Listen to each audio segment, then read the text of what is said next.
안녕하세요 여러분, 수익률 상승에 도움을 드리고 싶은 헬퍼입니다.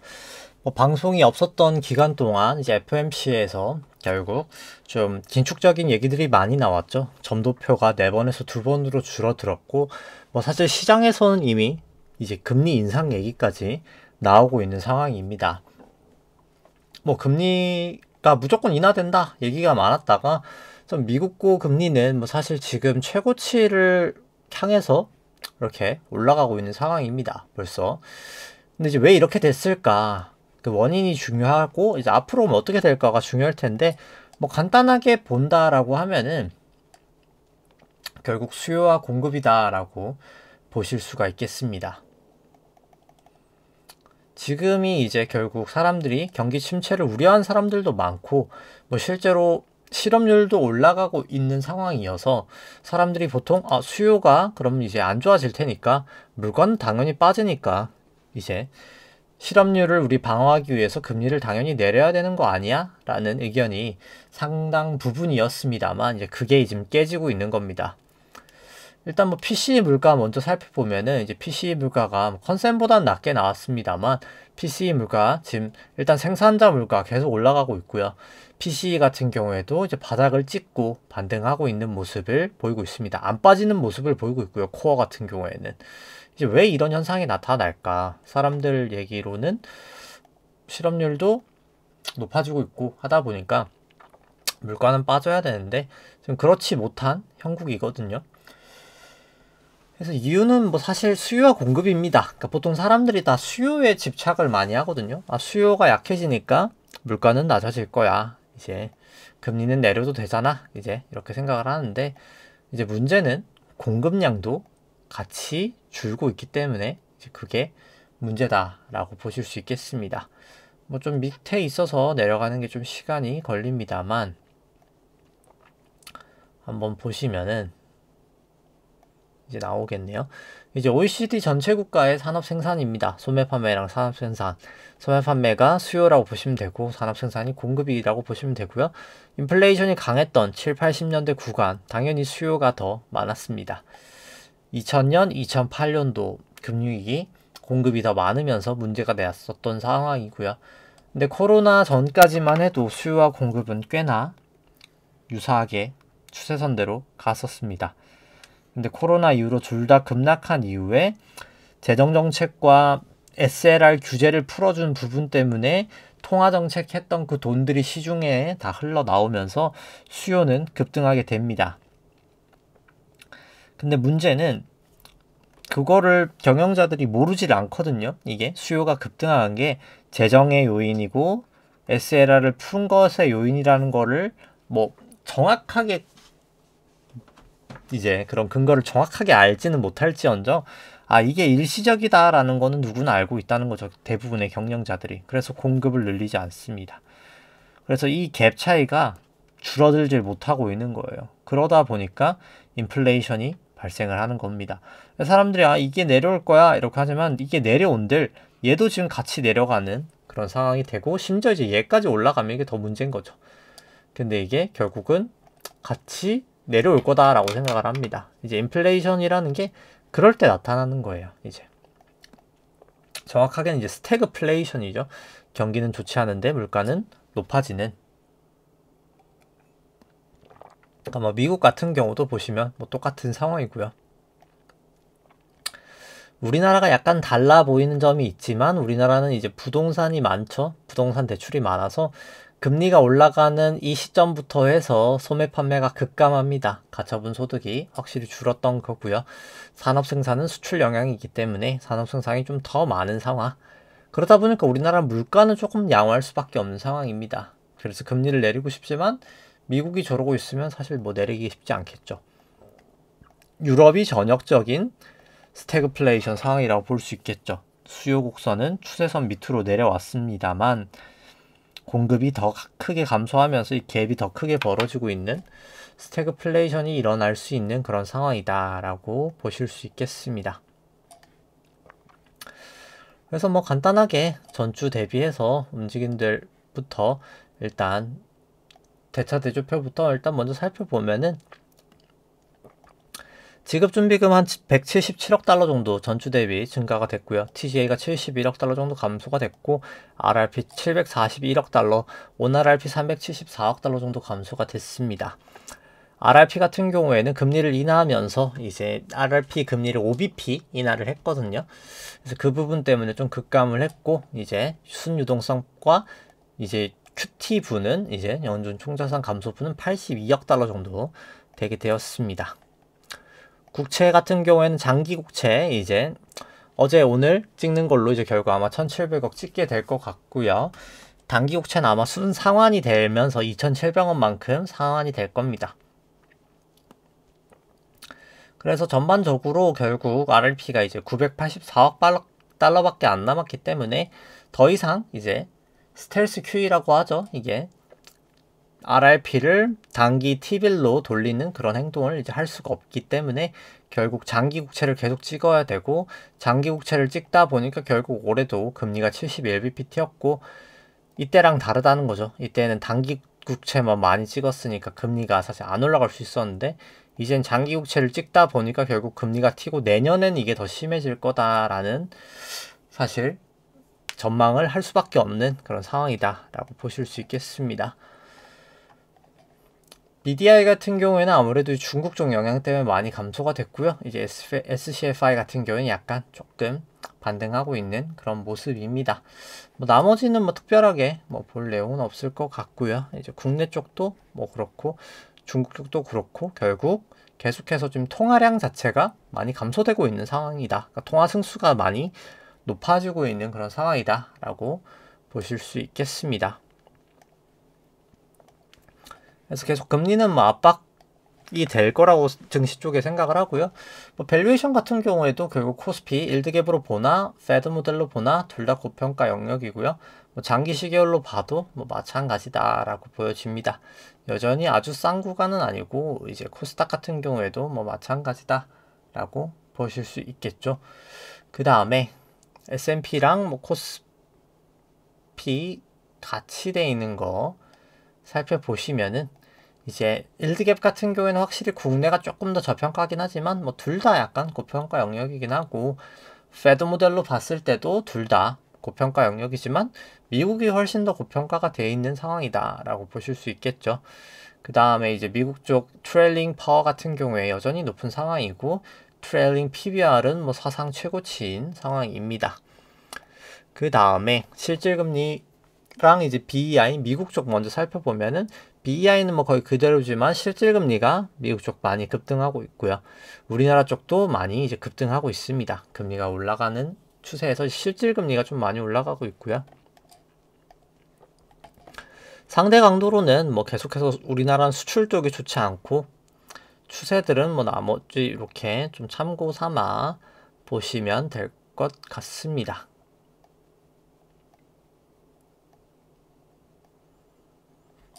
확실히 이제 수출 쪽이 좋지 않다라는 게 눈에 띄고요.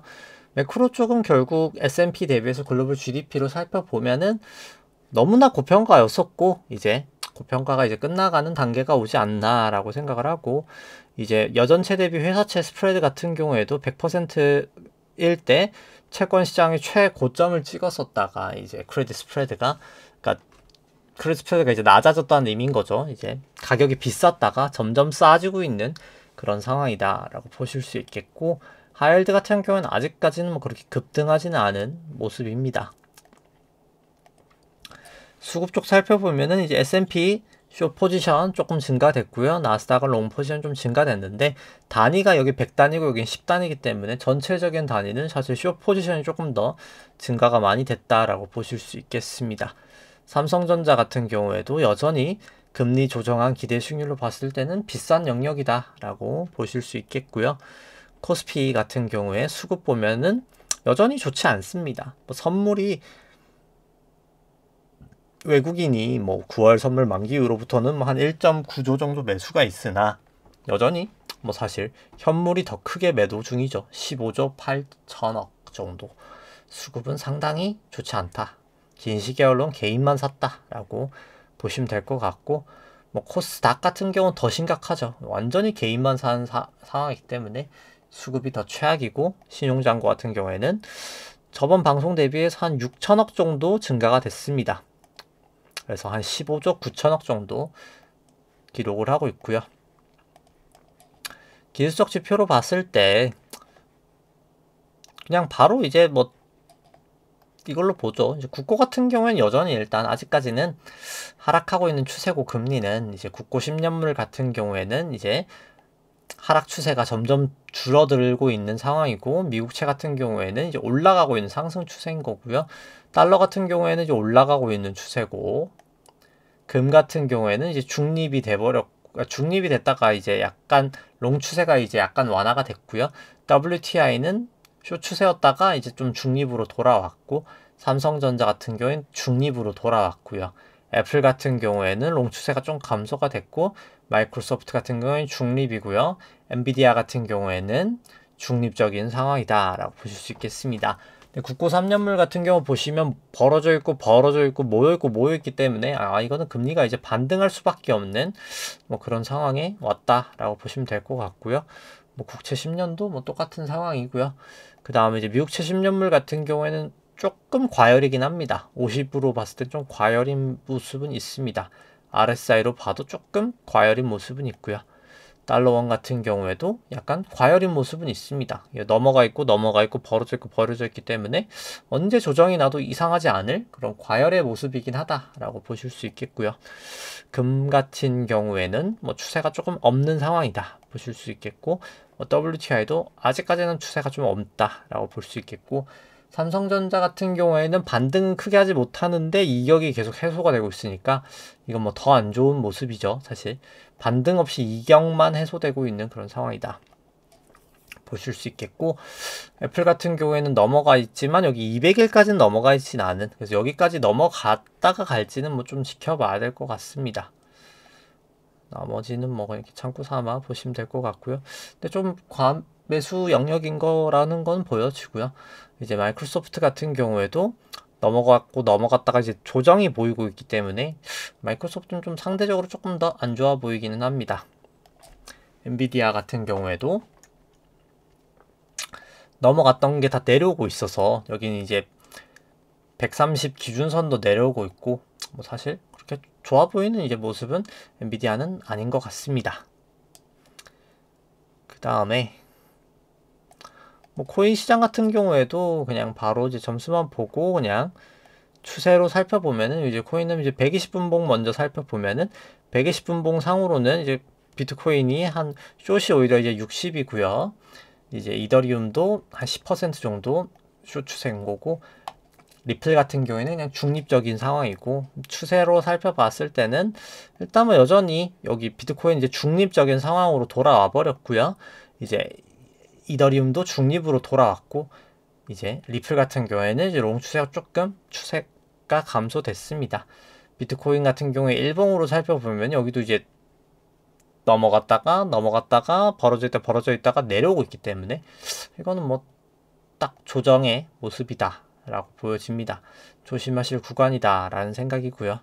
이건 뭐 이더리움도 똑같기 때문에 뭐 설명은 생략해도 될 것 같습니다. 뭐 리플은 이게 뭐 워낙 변동성이 컸기 때문에 차트로 보기 좀 쉽지는 않고요. 볼린저로. 그래서 넘어가도록 하고, 뭐 나스닥하고 코스피도 이제 코스닥이랑 이제 S&P도 뭐 참고 삼으려고 점수는 보시면 될 것 같고요. 뭐 120분봉 상으로 봤을 때 이제 나스닥 같은 경우에도 보시면은 여기 이제 중립적인 수준까지 왔고요. 그냥 중립이고, 코스피랑 코스닥은 여전히 일단 아직까지는 쇼 추세다라고 보시면 되겠습니다. 일봉 추세로는 이제 나스닥 같은 경우에 롱 추세 좀 감소가 됐고요. 이제 S&P도 중립이었다가 약간 롱 추세로 돌아왔습니다. 이제 코스피, 코스닥 같은 경우에는 여전히 일단 쇼 추세기는 하고요. 120분봉으로 살펴봤을 때 뭐 좀 반등 정도는 있을 수 있겠다라는 모습인데, 일단 요건 뭐 차트 때 조금 더 자세히 보도록 하죠. 근데 다만 일봉상으로는 모였다가 벌어졌다가 내려왔기 때문에 이건 결국은 조정은 보일 수밖에 없는 그런 모습이다라고는 보여집니다. 근데 이제 단기 반등 정도는 있을 것 같은데 이제 차트 때 한번 보도록 하고요. 이제 코스피 같은 경우에도 여기는 오히려 이제 벌어질 거 모이고 모여왔기 때문에 뭐 오히려 반등을 해도 이상할 상황은 아니긴 합니다. 근데 이제 뭐 굳이 하락 추세에서 이제 기술적인 반등을 들어갈 필요는 없다라고 생각을 해서 그냥 뭐 관망하는 게 국내 증시는 더 맞지 않을까 생각을 합니다. 뭐 코스닥도 뭐 딱히 다른 모양은 아니고요. 그래서 이제 차트로 바로 보면은 이제 뭐 다 코스피는 이미 추세가 다 꺾여 있죠. 그렇기 때문에 딱히 좋아 보이는 모습은 아니고, 심지어 이제 내려갔던 모습이 1, 2, 3, 4, 5일 확률이 되게 높기 때문에 저는 이제 뭐 한번 이게 A, B, C로 이렇게 한번 튀었다 가지 않을까 생각을 합니다. 근데 이제 여기서 다시 이제 크게 빠지지 않을까, 일단 뭐 그렇게 보고 있긴 하고요. 뭐 코스닥도 마찬가지라고 보여집니다. 한번 반등을 보일 거라고 보는데 그러고 나서 좋지 않지 않을까 생각을 하고, S&P 같은 경우에도 결국 이번에 이렇게 많이 빠졌었는데 이번에는 진짜 좀 깔끔하게 오파가 나온 것 같아서, 이게 1, 2, 3, 4, 5로 이번에 이게 A 그 다음 B가 ABC로 이루어지니까 ABC 나오고, 지금 이제 결국 1, 2, 3, 4, 5로 이런 식으로 한번 반등 준 다음에 다시 빼지 않을까 라고 생각을 합니다. 나스닥 같은 경우도 마찬가지겠죠. 이게 결국 1, 2, 3, 4, 5 그 다음에 A, B, C 정도 가고 그 다음 하락하지 않을까 생각을 합니다. 뭐 다우도 마찬가지로 이렇게 B, C 다음에 이제 빠지지 않을까 생각을 하고요. 코인도 마찬가지로 이게 A, B, C 정도 반등 주고 나서 하락하지 않을까 생각을 합니다. 변동성 같은 경우에는 많이 하락을 했고요. 이제 빅스 변동성도 많이 하락을 했습니다. 필라델피아 같은 경우에도 여기는 뭐 좀 반등을 많이 하긴 해서 여긴 좀 애매한 부분이 있긴 해요. 여긴 사실 A, B, C인데 이게 B, C가 갈지 아니면 이제 반도체 쪽은 쭉 빠질지. 어차피 근데 중요한 거는 단기 반등이 예상될 뿐이지 결국 주추세는 이제 하락이지 않을까 생각을 합니다. 니케이 같은 경우에 결국 기모으기가 계속되고 있고요. 그 다음에 유로스톡스 같은 경우에도 추세는 좋지 않아서 뭐 해봐야 단기 반등 이후에 이건 하락하리라 생각을 합니다. 항생 같은 경우도 결국 구름대를 계속 넘지 못하는 모습이고요. 상해 종합 같은 경우도 구름대를 결국 크게 넘지는 못하고 저는 하락하리라고 보여집니다. 달러 인덱스는 계속 고공행진을 하고 있고, 근데 이제 좀 과매수 구간이긴 합니다만 뭐 일단 기준선 깨지지 않는 이상 일단 뭐 롱으로 봐야 되는 것 같고요. 이제 달러원 같은 경우에도 계속해서 고공행진 중인 상황입니다. 위안도 마찬가지고요. WTI 같은 경우에는 계속 여기 구름대를 넘지는 못하고 있는 그런 상황. 이제 그 다음에 금 같은 경우 이제 구름대를 뚫려서 좀 조심해야 될 것 같고요. 이제 뭐 국고 10년 우리나라 같은 경우에는 뭐 지난번에도 얘기를 드렸다시피 추세가 봉으로 봤을 때 결국 이 고점과 고점을 저점에 그었을 때 여기를 뚫려서 다시 올라갔기 때문에 상당히 이제 반등할 확률이 높다라고 보여집니다. 그래서 전 전고점을 넘어갈 거라고 보고요. 미국채 같은 경우에도 결국에 추세선이 여기는 이제 상단 추세선이 꺾였거든요. 결국 추세를 그어봤을 때 이 추세가 돌파가 됐습니다. 그렇기 때문에 여기만 돌파되면 이제 명확하게 전고점이 돌파가 되면서 아주 크게 올라갈 거라는 거죠. 그러니까 왜냐면 여기서 여기까지가 0%에서 5%까지 올랐죠. 그럼 여기는 더 많이 올라갈 수 있다는 거거든요. 그래서 상당히 저는 안 좋아질 거라고 생각을 합니다. 이제 금리적인 측면이. 이제 그 부분에 가장 큰 영향은 재정 정책이 워낙 많이 써서 국채 발행 부담이 뭐 미국 같은 경우는 GDP의 6% 정도를 달하고, 그게 미국만의 문제가 아니라 우리나라도 추경해야 되고 유럽도 추경해야 되고 지금 다 그냥 돈 찍어서 하는 것밖에 안 되는 상황이 돼버렸다는 게 가장 큰 문제고, 그 상황에서 QE를 할 수 없는 상황이기 때문에 그렇게 문제가 될 수밖에 없다고 생각을 합니다. 금리 쪽에서. 삼성전자 같은 경우에는 단기 반등은 언제든 있을 수 있을 거라고 보는데 이 구름대를 크게 벗어나기 전에 다시 한번 무너지지 않을까 싶고요. 애플 같은 경우에는 일단 최고치를 기록하고 있고 단기적으로는 좀 더 갈 수 있겠으나 이제 뭐 슬슬 고점인 게 아닌가 싶습니다. 엔비디아 같은 경우에도 구름대는 결국 못 넘고 하락할 거라고 보여지고요. 뭐 테슬라 같은 경우에도 단기 반등 이후에 여기는 넘지 못하고 하락하리라 생각을 합니다. 그래서 사실 사람들의 생각과 다르게 결국 금리는 올라가고 있고 그 부분이 결국 증시도 끌어내리는 요인으로 작용할 거라 생각을 합니다. 네, 오늘 방송 여기까지 하도록 하고요. 좋아요와 구독 누르시면 감사하겠습니다. 이상입니다.